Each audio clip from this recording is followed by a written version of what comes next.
Assalamualaikum warahmatullahi wabarakatuh. Halo pemirsa Ekstresi Channel, selamat bertemu kembali dengan kami di cerita kisah nyata misteri. Nah pemirsa, sudah beberapa hari ini kami tidak upload video kisah nyata karena memang ada hubungannya dengan Hari Raya Kemerdekaan Republik Indonesia. Jadi kami baru saat ini mengupload atau menceritakan kisah nyata yang kami dapat dari seorang narasumber bernama Saeb, berusia 47 tahun. Dan cerita ini akan kami beri judul Acara Tahlilan Terseram. Seperti apa ceritanya? Namun sebelum ku ceritanya, jangan lupa dukung terus channel kami dengan cara like, komen, dan juga subscribe biar channel kami bisa berkembang. Seperti apa ceritanya, dan inilah ceritanya.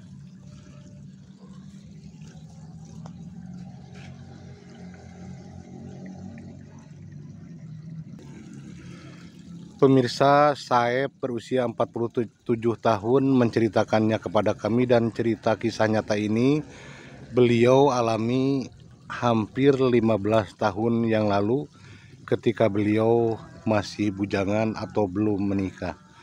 Seperti apa ceritanya pemirsa, dan beliau itu menceritakan kisah seseorang yang berada di kampungnya, yaitu sebut saja namanya Pak Munir, berusia 70 tahun, dan beliau itu adalah seorang rentenir atau lintah darat yang berada di kampungnya.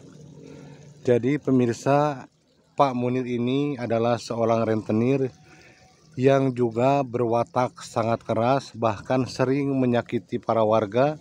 Jika ada kesalahan atau jika ada masalah dengan Pak Munir, pasti Pak Munir pun tidak segan-segan untuk mendamprat, bahkan pernah memukul warga akibat dari masalahan yang sepele.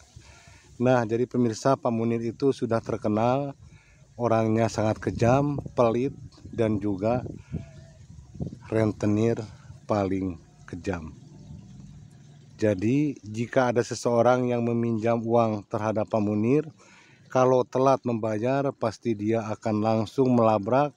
Bahkan kalau tidak bisa membayar karena memang tidak ada uangnya, jadi Pak Munir ini tidak segan-segan untuk menyita apapun dari si peminjam atau orang yang punya utang terhadapnya.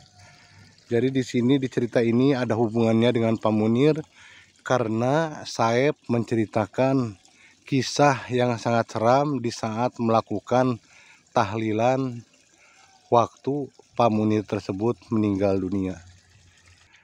Makanya pemirsa, di saat Pak Munir meninggal dunia, tidak sedikit warga atau orang-orang yang justru senang dengan meninggalnya beliau.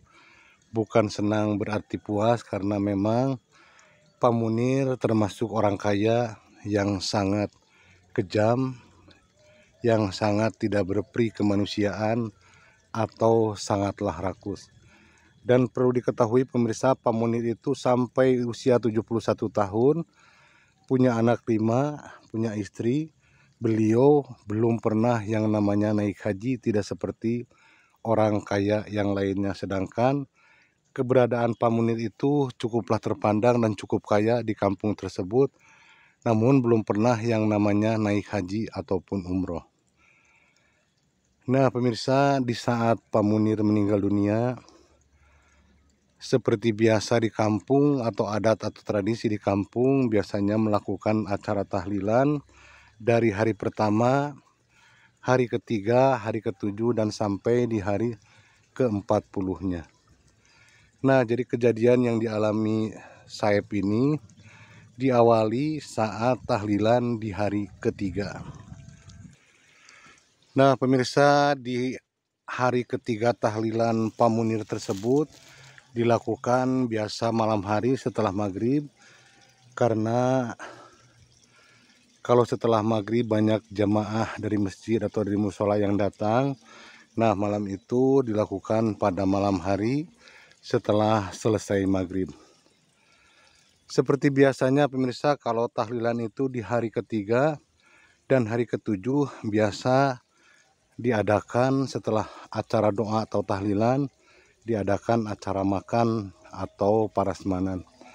Nah, di hari ketiga itu seperti biasa Saeb dan teman-temannya atau warga-warga yang lain pun mengikuti acara tahlilan. Nah, di awal itu, di malam itu, warga di saat melakukan tahlilan sudah mencium aroma busuk di rumah almarhum Pak Munir tersebut. Namun saat itu para warga yang mencium aroma itu tidak menghiraukan dan beranggapan mungkin aroma busuk itu dari tikus yang mati atau dari hewan yang mati. Nah, di situ di hari ketiga berlangsung tidak ada masalah, cuma ada bau busuk yang menyengat di rumah almarhum. Nah, di malam harinya, di malam keempat, saat itu Saeb sedang duduk di luar rumahnya karena memang rumahnya Saeb itu berdekatan dengan rumahnya Pak Munir. Di situ Saeb melihat di belakang rumah Pak Munir, melihat sosok penampakan pocong. Nah, si pocong tersebut seperti memperhatikan Saeb, lalu karena memang Saeb orangnya pemberani, lalu Saeb pun mencoba mendekati si pocong itu. Nah, dari jarak 20 meteran saya berhenti memperhatikan si pocong tersebut, dan ternyata pemirsa, si pocong tersebut wajahnya benar-benar wajahnya Pak Munir, matanya melotot namun mukanya seperti gosong, dan si pocong tersebut seperti terisak-isak menangis seperti sangat kesakitan. Jadi pemirsa, setelah Saeb melihat penampakan pocong Pak Munir itu, bukan cuma Saeb, bahkan warga yang lain pun sempat didatangi penampakan pocong Pak Munir. Nah, di situ warga sudah mulai heboh dengan penampakan pocong Pak Munir tersebut. Namun kabar dari penampakan pocong Pak Munir tersebut sangat tidak sampai ke keluarganya Pak Munir sendiri, karena memang warga yang pernah melihat atau yang pernah bertemu dengan penampakan pocong tersebut sangat merahasiakan penemuan tersebut karena takutnya diketahui oleh keluarganya Pak Munir. Nah, pemirsa, singkat cerita sampailah di hari ke-7 meninggalnya Pak Munir, dan memang sudah menjadi kebiasaan di ketiga harinya dan ke-7 harinya diadakan makan-makan atau tahlilan. Memang setiap hari dari hari pertama sampai hari ke-7 itu diadakan tahlilan atau doa bersama. Namun di hari-hari biasa hanya dikasih cemilan ataupun makanan seadanya atau bingkisan. Namun biasanya kalau di hari ketiga dan ke-7 pasti setelah selesai acara tahlilan atau doa bersama pasti diadakan makan-makan atau parasmanan, pemirsa. Nah, di malam ke-7 itu, di hari ke-7 itu masih sama dilakukan di malam hari setelah selesai maghrib.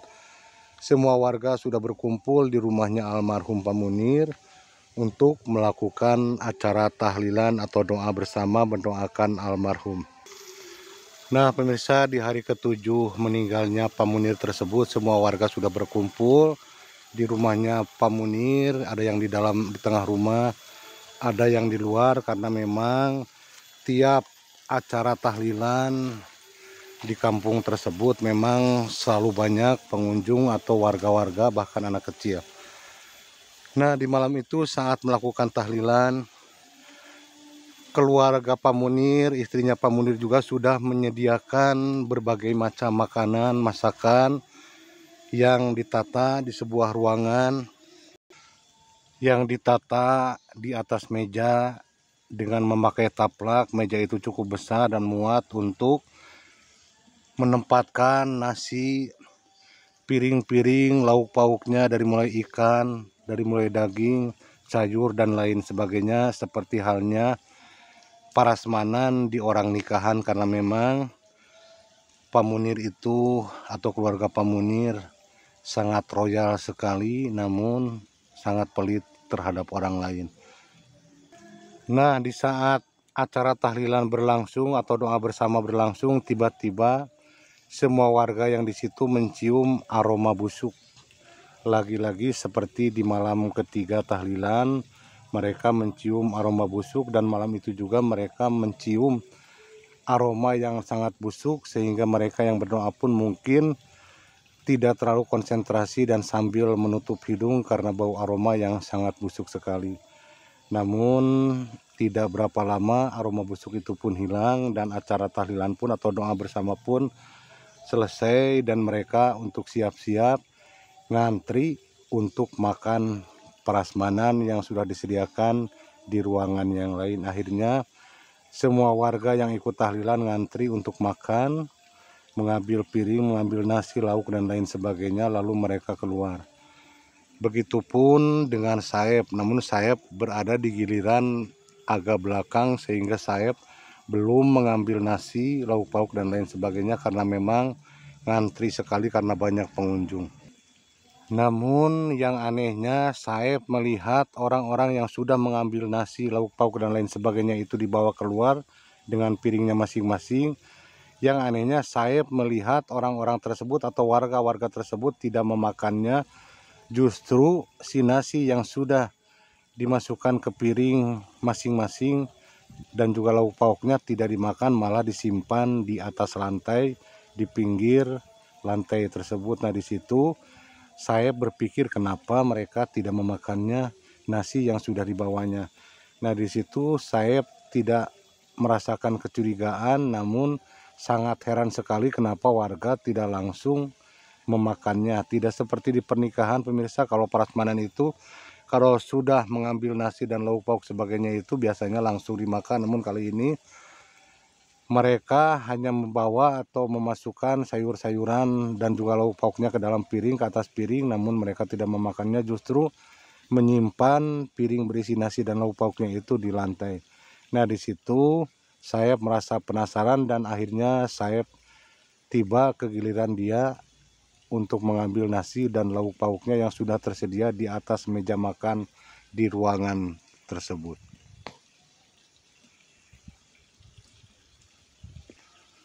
Nah, pemirsa, di saat tiba giliran Saeb untuk masuk ke ruangan tersebut mengambil nasi, lauk pauk, dan sayur dan sebagainya, tiba-tiba Saeb mencium kembali aroma busuk, dan ternyata bukan cuma Saeb yang mencium aroma busuk tersebut, bahkan warga yang di depan Saeb, di belakang saya pun mencium, dan semuanya menutup hidung. Nah, langsung saat itu saya pun mengambil piring, mengambil nasi, dan memasukkan lauk pauk serta sayuran ke piringnya. Lalu Saeb bergegas keluar untuk makan di luar rumahnya almarhum. Sesampainya di luar, saya pun bersiap-siap duduk, dan juga warga-warga yang lain pun sudah duduk di luar untuk memakan nasi yang sudah dibawa di piringnya masing-masing. Namun di situ Saeb merasa heran karena semua masakan, lauk pauk, sayur, daging, dan lain sebagainya itu aromanya sangat tidak enak sekali, bahkan sangat bau busuk. Di situ Saeb hampir muntah, dan di situ warga yang lain pun sama merasakan hal yang sama, mencium hal yang sama, sehingga benar mereka menyimpan nasi yang sudah berada di piringnya. Dan di situ saya pun menyimpan nasi di samping tembok dan tidak memakannya sama sekali. Dan yang anehnya, pemirsa, semua warga, orang tua dari usia Saeb ke atas itu tidak memakan nasi yang sudah dibawa di piringnya masing-masing, namun justru anak-anak kecil yang ikut di acara tahlilan tersebut sangat lahap sekali menikmati santapan nasi yang sudah dibawa di piringnya masing-masing. Nah, disitulah keanehannya, dan si anak-anak kecil yang makan itu tidak terlihat ekspresi jijik atau ekspresi bau busuk. Namun yang anehnya, kenapa nasi yang dibawa Saeb dan warga-warga yang lain aromanya sangat bau busuk sekali. Nah, di situ warga-warga yang lain yang mencium aroma busuk di nasinya dan lauk pauk tersebut saling berbisik, saling berkata, dan saling menanyakan apakah merasakan atau mencium hal yang sama dengan nasi dan lauk pauk tersebut. Ternyata memang semuanya mencium aroma busuk, sehingga para orang tua atau orang dewasa tidak ada yang memakannya sama sekali, kecuali para anak-anak kecil yang makan sangat lahap sekali makan nasi yang dibawanya di atas piring tersebut. Jadi semua warga yang tidak makan atau tidak memakan nasi yang sudah dibawanya itu hanya disimpan nasi tersebut, dan mereka hanya merokok dan juga minum kopi yang memang sudah disediakan. Awalnya pemilik rumah atau istrinya dari almarhum Pak Munir itu awalnya merasa heran kenapa mungkin semuanya menyimpan si nasi dan tidak memakannya, namun si istrinya Pak Munir tidak mencoba menanyakan kepada warga manapun, dan istrinya Pak Munir pun masuk kembali. Dan setelah itu tiba-tiba pemirsa, Munir dan semua warga mendengar keributan di ruangan tempat menyimpan nasi, lauk pauk dan sayur atau tempat prasmanan. Di situ Munir mendengar piring-piring berantakan, piring-piring terlempar, dan Munir pun semua warga pun masuk ke dalam untuk melihat apa yang terjadi. Mereka menganggap mungkin istrinya Pak Munir marah karena semua orang tidak memakan nasi hidangan yang sudah dihidangkannya. Namun ternyata pemirsa, di situ tidak ada siapapun yang berada di meja makan, justru si taplak mejanya seperti ada yang menyeret atau ada yang menarik, sehingga piring-piring yang sudah di atas meja, nasi-nasi dan sayur juga yang sudah di atas meja, semuanya berantakan, berceceran, bahkan piring-piring pun terjatuhan sampai pada pecah. Di situ semua warga heran, termasuk istrinya Pak Munir pun melongo melihat peristiwa yang sangat aneh itu, yang sangat di luar nalar itu. Kenapa dan siapa yang menarik si taplak meja, padahal si taplak meja itu terhimpit oleh piring, nasi, sayur-sayur dan juga lauk pauk sangat berat. Namun yang anehnya tidak ada satu orang pun yang menyeret atau menarik taplak meja, justru si taplak meja itu tertarik sendirinya. Jadi tidak ada yang menarik di situ, semuanya panik, semuanya beranggapan kalau itu adalah arwahnya dari Pak Munir yang melakukannya. Karena warga tahu Pak Munir itu adalah orang yang sangat pelit, sehingga mungkin si arwah tersebut tidak ikhlas atau tidak ridho saat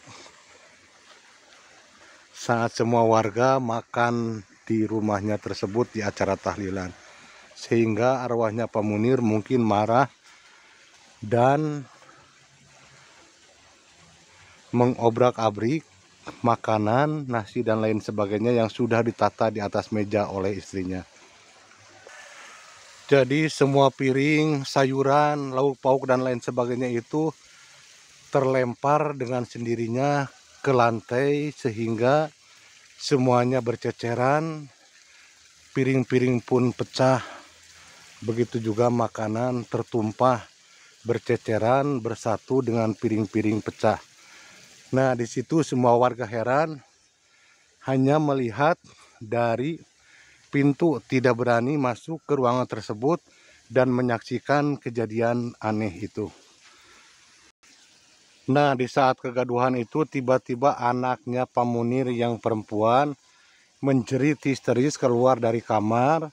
Lalu semua warga mendekati anaknya Pak Munir, dan anaknya Pak Munir itu menjerit-jerit sambil menunjuk ke kamar tersebut.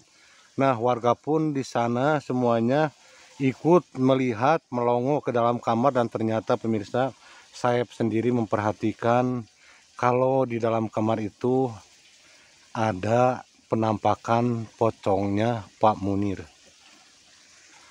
Penampakan itu sangatlah jelas dilihat oleh Saeb. Dari wajahnya itu berceceran air seperti nanah. Nah, mungkin dari situlah yang mengakibatkan aroma busuk tercium sangatlah menyengat. Nah, di situ semua warga termasuk saya pun berhamburan lari keluar, begitupun dengan anak-anaknya serta istrinya dan keluarga Pak Munir pun ikut berhamburan keluar sambil menjerit-jerit dan menangis. Dan di malam itu benar-benar sangat mencekam sekali pemirsa, dengan kejadian yang dialaminya oleh Saeb dan warga yang lain. Sehingga pada malam hari itu warga-warga kebanyakan menemani keluarganya Pak Munir di rumahnya karena memang istrinya, anak-anaknya serta keluarga Pak Munir tidak berani masuk ke dalam rumah lagi karena setelah kejadian itu di malam itu, dan akhirnya beberapa warga termasuk Bapak RT, Bapak Lurah juga ikut menemani supaya keluarganya Pak Munir merasa tenang di rumah tersebut.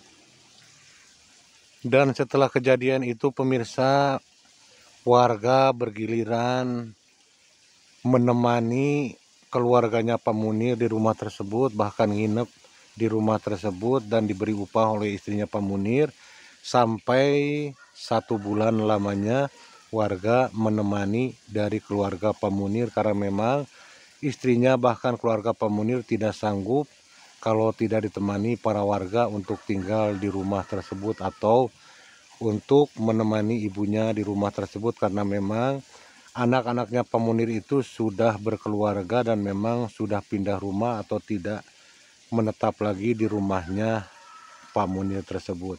Jadi setelah meninggal Pak Munir, istrinya hanya sendirian ditemani oleh pembantunya dan juga ditemani oleh para warga yang menginap. Begitupun anak-anaknya juga menginap menemani ibunya.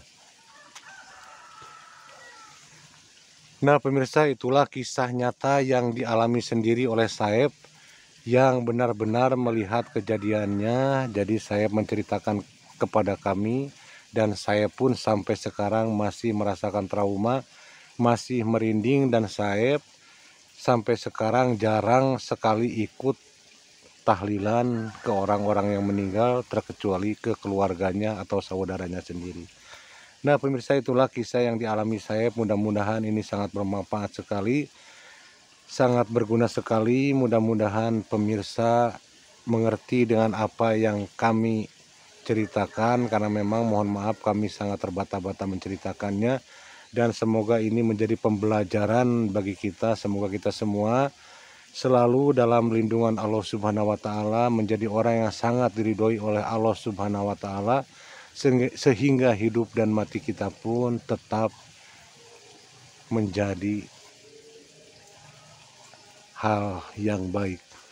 Nah pemirsa, sampai di sini dulu kisah nyata yang kami ceritakan. Semoga bermanfaat dan jangan lupa pemirsa dukung terus channel kami dengan cara like, komen, share, dan juga subscribe biar channel kami bisa berkembang. Dan buat siapapun yang selalu mendukung channel kami dan mensupport channel kami doakan sehat selalu, panjang umurnya, murah rezekinya, dan dilancarkan segala urusannya. Amin amin ya Allah ya robbal alamin.